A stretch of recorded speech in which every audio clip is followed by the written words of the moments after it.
가브리엘 찬양대가 다시 시작되었습니다. 찬양은 평생 하시는 겁니다. 열심히 찬양하시고 영광 돌리면서 더욱더 은혜 받으시기 바라고, 오늘 참석 못했지만 원하시는 분들은 누구든지 찬양대 오늘 봉사할 수 있습니다. 함께 협력해서 하나님 앞에 영광 돌리시기 바라겠습니다. 자, 오늘 연합선교 혼인예배를 드리면서 주님 다시 오실 때까지라고 이렇게 제목을 정해보았습니다. 주님 다시 오실 때까지 뭐 해야 되겠습니까? 찬양도 해야 되지만 선교도 해야 되는 겁니다. 주님 다시 오실 때까지 우리에게 주어진 소중한 사명들을 잘 감당하는 것, 이것은 정말 주님 오실 그날까지 끝까지 해야 될 아름다운 부분이 되겠습니다. 오늘 사도행전을 읽었습니다. 여러분, 사도행전은 우리에게 아주 소중한 신앙의 유산들을 남겨주고 있습니다. 그중에 교회 공동체가 생기는 과정을 확실하게 보여주고 있다, 이렇게 말할 수 있습니다. 여러분, 교회의 어떤 생성 과정이 성경에 소개가 되고 있는데, 교회가 과연 언제 생겼을까, 여기에 대하여 여러 가지 이야기들을 하게 되어집니다.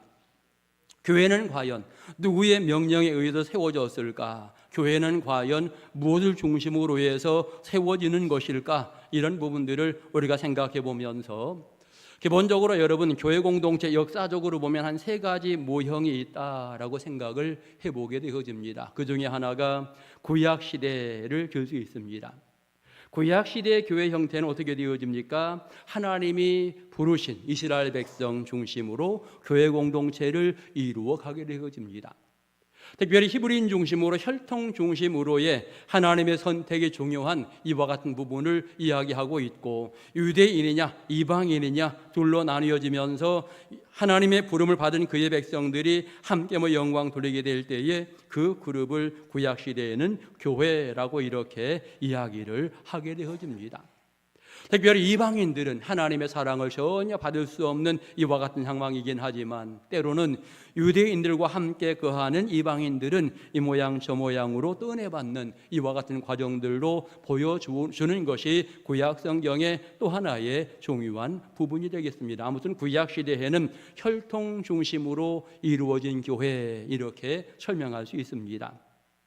그런가 하면 역사적으로 중세시대의 교회가 있습니다. 여러분, 중세시대의 교회의 모습, 교회 중심에 여러분 누가 있습니까? 성경을, 중세시대 역사를 보게 되어지면 교회 중심에 교황이 있다라고 하는 것을 알 수 있습니다. 중세시대의 교회의 모습은 그 말 그대로 사람 중심의 교회라고 말할 수 있는 이와 같은 부분입니다. 마태복음 16장 18절 19절에 있는 이와 같은 과정 속에서 그 말씀을 근거로 해서 중세교회가 이제 태어났다라고 이렇게 표현하게 되어지는데, 중세교회는 이렇게 강조하고 있는 거지요. 특별히 예수님께서 베드로에게 모든 권한을 위임하셨다. 베드로는 그 권한을 교황에게 위임하였다. 그래서 이제 모든 권한을 교황이 가지고 일일을 진행해 나가게 되어지는 거지요. 그래서 교황이 천국 열쇠를 가지고 천국을 열면 사람들이 들어가는 거고, 막는 사람은 못 들어가는 거고, 교황의 권위가 하늘 위에 올라가는 이와 같은 시대. 여러분, 어떤 권위를 주었다라고 하는 것은요, 어찌 보면 준 사람에게 더 이상 권위가 없는 이와 같은 부분입니다. 그렇기 때문에 예수님이 베드로에게 권위를 주었고, 베드로가 교황에게 주어서 교황의 권위를 가지고 있다면, 예수님은 더 이상 아무런 힘이 없는 예수님이 되어지는 이와 같은 방식, 중세시대였던 교회의 모형이라고 설명할 수 있겠습니다. 그리고 나서 이제 성령 임재 이후에 생겨난 교회, 우리 교회 공동체를 생각해 볼 수 있습니다. 오늘 사도행전 1장 읽었습니다만 1장과 2장 연결되어져서 교회에 관한 부분을 언급하게 되어집니다. 결국 초기 교회가 생기는 이 과정 속에 우리는 예루살렘 교회를 그저 쉽게 초대교회라고 이렇게 부르곤 합니다. 그런데 이 교회의 시작점은 성령의 임재하심과 함께 이루어졌다라고 하는 것을 알 수 있게 되는 것입니다. 물론 이제 구약 시대에 교회라고 하는 용어가 분명하게 우리말로는 나타나지 않지만 원어를 살펴보면 교회라고 하는 용어, 에클레시아라고 하는 용어가 있습니다. 칼, 에다 이런 용어들은 다 구약 시대의 교회 공동체를 표현했던 이와 같은 용어들이 되겠는데, 그런 측면에 구약 시대의 교회의 어떤 나름대로의 모습이 있었습니다만 이미 말씀드린 것처럼 구약 시대에는 혈통 중심의 교회, 하나님의 선택에 의해서 이루어진 교회라고 말한다면, 이제 성령 강림으로 생긴 교회는 성령의 역사하심 가운데 누구든지 하나님 부름을 받은 그의 백성들이 함께 모여서 교회를 이루어가는 이와 같은 방식의 교회가 성령 임재로 이루어진 교회라고 말할 수 있는 것입니다. 특별히 이제 교회, 오늘 성경 바로 앞절에 이런 말씀이 있습니다. 제자들에게 하신 말씀이지요. 예루살렘을 떠나지 말고 성령을 기다리라, 이렇게 구체적으로 말씀합니다. 성령을 보내줄 테니 너희는 여기서 기다리라, 이렇게 말씀하게 되었고, 결국은 예수님 승천하여서 성령을 보내주심으로써 그들이 이제 교회를 이루어가는 이와 같은 모습이 되어집니다. 그래서 이 시대 교회를 표현하게 될 때 어떻게 이야기합니까? 교회는 부름받은 예수 그리스도, 부르신 예수님이 있고 부름받은 그의 백성들이 함께 있고 성령의 역사하심이 그 위에 임재하게 될 때에 그 교회를 교회 공동체라고 말하게 되는 것입니다. 지금 우리 교회의 머리는 예수 그리스도인 줄 믿습니다. 지금 우리가 신앙생활을 진행해 나가는 이곳에 성령의 임재가 있는 줄 믿습니다. 여러분이 성도인 것은 우리가 성령의 은혜를 받았기 때문에 성도인 것이고요, 결국 우리가 함께 공동체를 이루어가면서 우리의 이 모임을 교회 공동체 이렇게 말해주고 있는 것입니다. 자, 그렇다면 이제 교회 공동체를 이야기하게 될 때에 이 교회 공동체는 무엇을 해야 되는가? 사명적인 부분을 다시 한번 생각해 봐야 되겠는데, 그 중에 여러분 가장 중요하게 교회 공동체는 하나님께 영광을 위한 공동체라고 하는 것을 알아야 합니다. 우리만 기분 좋자고 모이는 게 아니고 우리가 모일 때마다 하나님 앞에 예배하며 영광 돌리는 이와 같은 부분들, 하나님 앞에 예배하기 위한 공동체입니다. 그러기에 우리는 절대로 예배를 소홀히 할 수 없는 이와 같은 모습입니다. 성도들이 어느 곳에 모이든지 여러 사람이 함께 모여서 교회 공동체를 이루었다, 그때마다 우리는 예배하고 하나님 앞에 영광을 돌리는 이와 같은 모습을 가져야 하는 것입니다. 하나님이 그의 백성들을 부르신 이유가 무엇인가? 예배를 받으시려고, 영광을 받으시려고 그의 백성들을 부르셨습니다. 그래서 그의 성도들이 함께 모여서 항상 하나님의 이름을 높이며 찬양하는 이와 같은 모습을 가져야 하는 것입니다. 또 다른 측면의 교회 공동체는 서로 사랑을 나누고 베풀어가는 이와 같은 부분이 되겠습니다. 그 자체가 나에게 축복이다라고 하는 것입니다. 우리는 때때로 다른 사람이 나를 사랑해 주어야 내가 복을 받는다라고 표현할 수 있긴 하지만 엄밀히 말하면 그게 아닙니다. 내가 복을 받는다라고 하는 것은 이미 하나님이 내게 부어주신 은혜이고, 이제 그것을 나누면서 이제 복을 누리는 이와 같은 모습을 가지게 되는 것입니다. 믿음의 사람은 복을 나에게 쌓아두는 것이 아니라 내가 받은 복을 함께 나누면서 누리는 것, 이것이 진정한 믿음의 사람이다라고 하는 것을 생각해야 하고, 결국 초대교회가 이와 같은 아름다운 부분들을 우리에게 가르쳐주고 있는 것입니다. 우리 역전 동성교회가 은혜 가운데 거하기 원한다면 결국은 우리가 하나님 앞에 예배하면서 귀한 복들을 많이 누리고 이제 이 복들을 하나하나 실천해 나가면서 행복하게 살 때에 이것이 참된 성도의 모습이다라고 하는 것을 알아야 되는 것입니다. 특별히 초대교회가 어떻게 행하였는가를 생각해 보면 우리도 그렇게 따라하면 그와 같이 복을 받는다. 초대교회가 행복한 교회라고 표현하고 있는데 과연 왜 행복한 교회인가? 사도행전 2장 42절에 47절까지 쭉 읽어보면 그 내용들이 구체적으로 언급이 되어집니다. 42절을 보니까 그들이 사도의 가르침을 받아 서로 교제하고 그 다음에 떡을 떼고 오로지 기도하기를 힘쓰니라, 이렇게 표현합니다. 사람마다 사도들로 말미암아 기사와 표적이 많이 나타나면서 사람마다 두려움이 있었다라고 이렇게 설명을 하고 있고, 믿는 사람들은 모두가 다 물건을 통용하면서 나누어주고 베풀어주는 이와 같은 역할을 진행해 나가게 되어집니다. 그리고 그들이 함께 마음을 합하여서 열심히 기도하는 이와 같은 모습을 보여주고, 성전에 모이기를 힘쓰는 이와 같은 모습을 보여줍니다. 기쁨과 순전함으로 떡을 떼는 이와 같은 과정들을 보여주고, 하나님을 찬송하고 백성들에게 칭찬 듣고 구원받는 사람이 늘어나고, 결국 이것이 초대교회가 보여주는 아름다운 모습, 행복한 모습이 되는 것입니다. 오늘 저와 여러분이 성숙한 신앙인으로서 믿음 생활을 잘 진행하기 원한다면, 행복을 누리기 원한다면, 결국 초대교회가 가지고 있었던 이와 같은 좋은 장점들을 우리가 함께 실천해 나가게 될 때에 여러분, 그 가운데 우리에게 큰 은혜와 기쁨이 넘치게 되는 것입니다. 가장 먼저 초대교회 그 모습 보니까 가르침을 받아라고 이야기합니다. 여러분, 예수님의 귀한 말씀이 잘 가르쳐지는 장소가 바로 교회 공동체인 것을 알아야 합니다. 성도들에게 예수님의 소중한 가르침들을 계속되이 올바르게 가르쳐 주어야 하고, 성도들이 그 말씀 따라 살아야 되는 것이지요. 그 다음에 친교에 관한 부분을 이야기합니다. 서로 떡을 뗀다라고 표현합니다.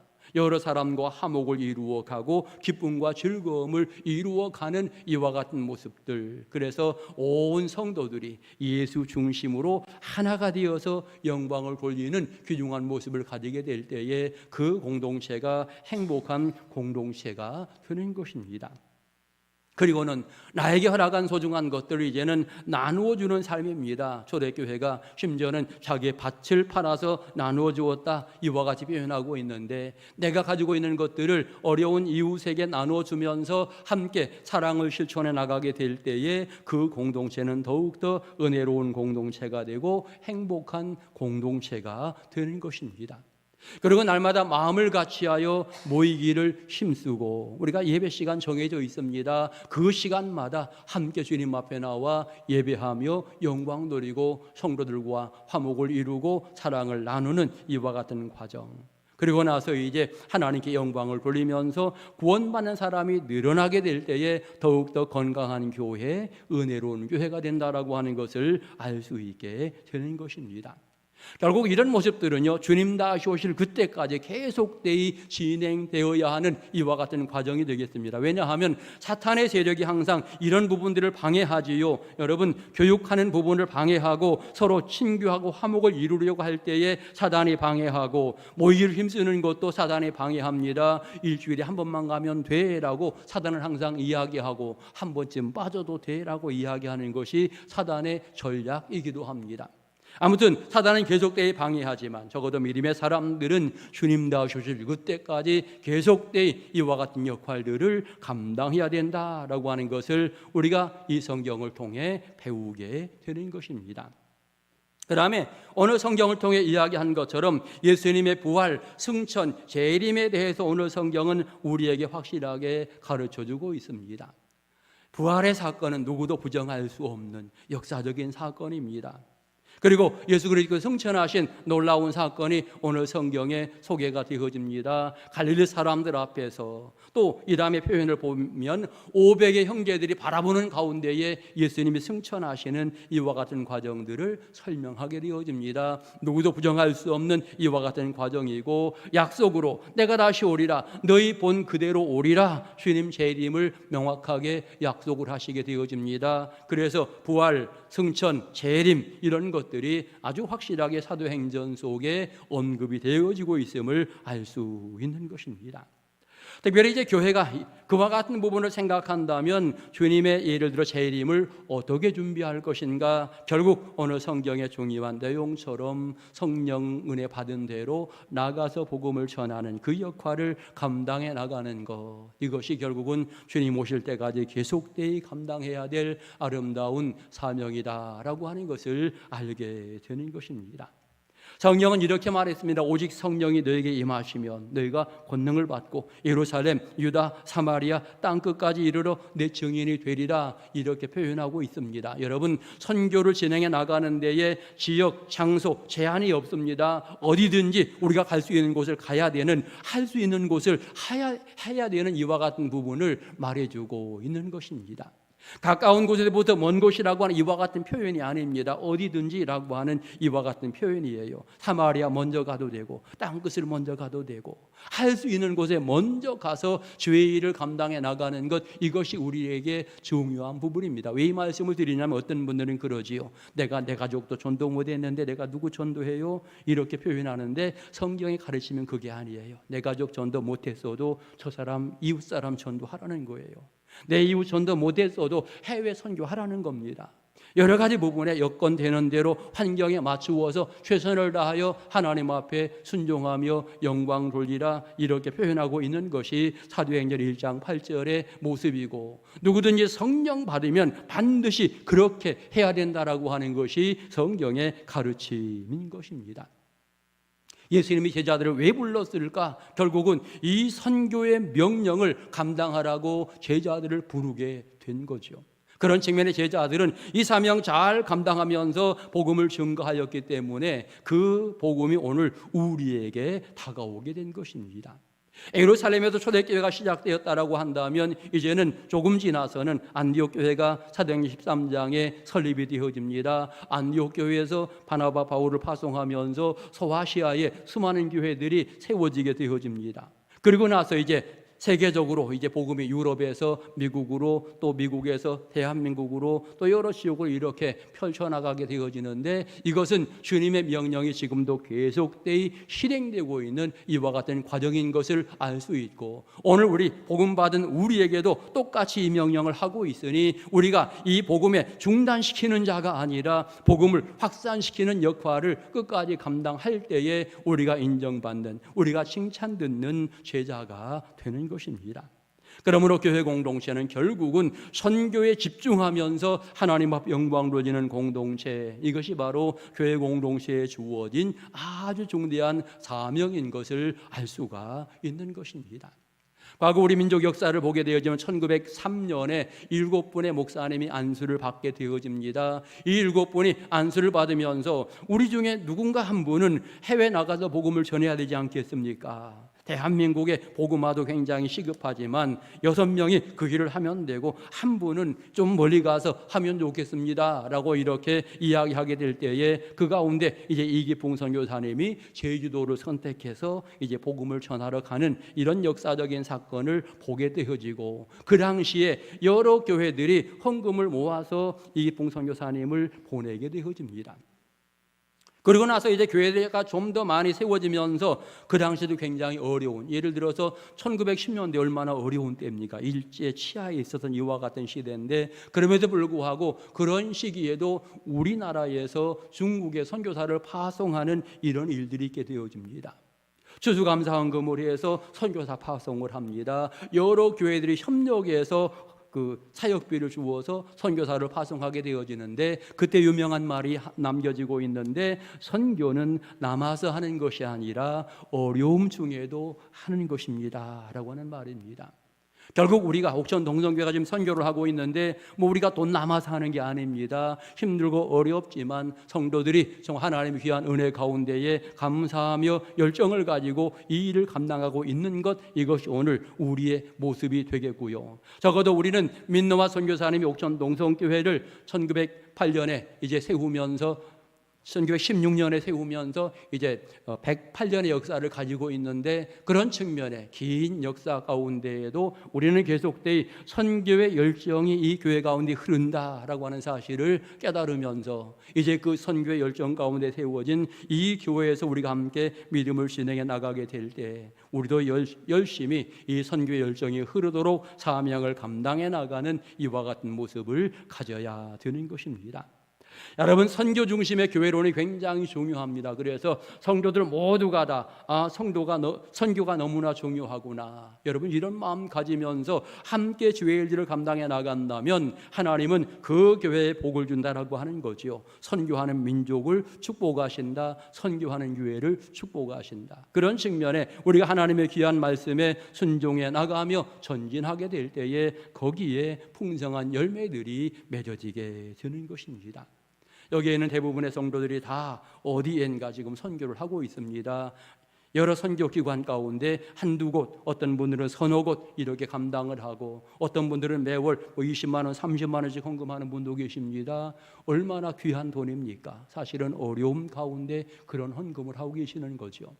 그런데 놀랍게도 그 헌금을 통해서 해외에 또는 각 기관에 얼마나 많은 영혼을 구원하는 데에 쓰임받는 역할을 합니까? 아주 귀중한 역할들을 감당하고 있고요. 적어도 우리가 매월 예를 들어서 이웃을 시작으로 해서 기관이나 해외 또 미자립 교회 이 돕는 것들이 매월 1,000만 원 이상 나간다라고 하는 것은 우리 시골 교회에서는 정말 기적적인 일로 생각이 되어집니다. 정말 많은 분들이 헌신하고 있구나, 이런 생각을 하게 되어지면서 하나님께 영광을 돌리는 정말 아름다운 부분이라고 생각이 되어지는 것입니다.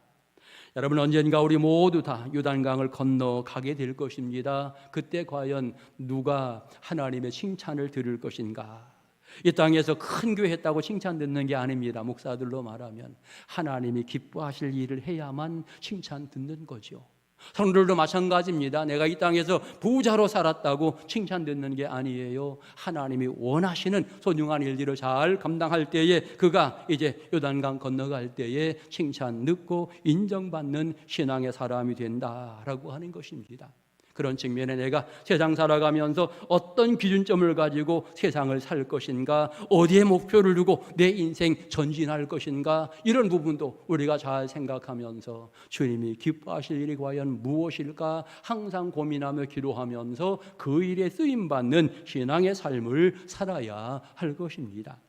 이제 우리가 지금 베트남의 교회를 건축하고 있습니다. 곧 완공이 될 겁니다. 완공이 되고 이제 7월 8일 주간에 가서 헌당 예배를 드리게 될 텐데, 건축은 이미 비용이 다 지불이 되어서 진행이 되어집니다. 하지만 내부에 예를 들어서 여러 가지 강단을 비롯해서 시설물들이 필요한데 일부분을 또 우리가 해 주어야 되는 이와 같은 상황이고요. 그날에 이제 헌신 예배를 드리는데 지역에 많은 사람들이 오게 될 것입니다. 그들에게 작은 선물이나 식사와 같은 것들을 또 우리가 준비해 주어야 할 것입니다. 사랑하는 성도들이 마음이 있으시다면 또 이 일에 함께 협력해서 헌금을 해주시면 그것으로 하나님 앞 영광 돌리며 귀하게 쓰임받는 이와 같은 일들이 되어질 것입니다. 아무튼 중요한 것, 주님 다시 오실 때까지 우리는 계속되이 이 선교를 진행해 나가야 된다라고 하는 사실을 마음속 깊이 깨달으시면서 선교에 열심히 동참하면서 큰 복을 누리는 은혜로운 성도들 다 되시기를 주의 이름으로 축원합니다. 기도드리겠습니다. 하나님 감사합니다. 부족하고 연약한 우리들을 자녀로 삼아주셨고 선교에 동참할 수 있도록 은혜 주신 것 너무나도 감사합니다. 뜨거운 열정으로 이 사명 감당해 나갈 때 가정들마다 복을 누리게 하시고 은혜와 평강 안에 승리하도록 축복하옵소서. 우리를 끝까지 사랑하시는 예수님의 이름으로 기도드립니다. 아멘.